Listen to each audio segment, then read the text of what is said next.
Cette conférence a en effet pour objectif de prouver à tous que la vie continue, que nos rêves restent accessibles malgré ce qu'il se passe, à condition d'y croire et de s'en donner les moyens.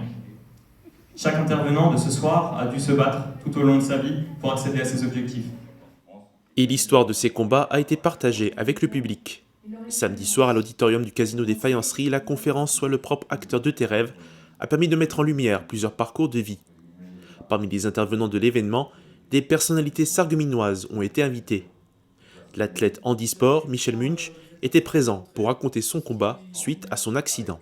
Moi, je pense que avec le mental, même au niveau de la maladie, moi, je pense que 80% c'est dans la tête. Si on veut quelque chose et qu'on croit toujours à ses rêves, parce que je pense que dans cette salle, on a tous des rêves. La jeune chanteuse Lisa Dan, elle, a aussi échangé sur sa passion. J'essaye de vivre l'instant présent, de profiter de chaque instant, de ne pas penser au négatif, vraiment que le positif. J'ai une chance incroyable de vivre ce que je vis, donc faut pas penser aux aspects négatifs, faut vraiment vivre à fond.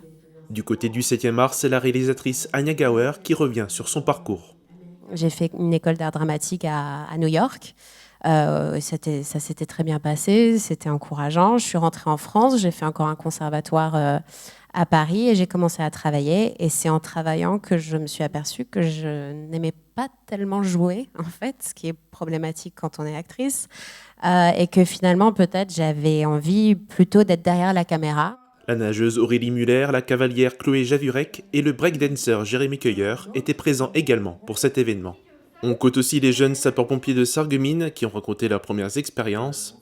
Les ambassadrices de l'UNICEF, elles aussi, ont parlé de leur engagement et de leur volonté d'agir.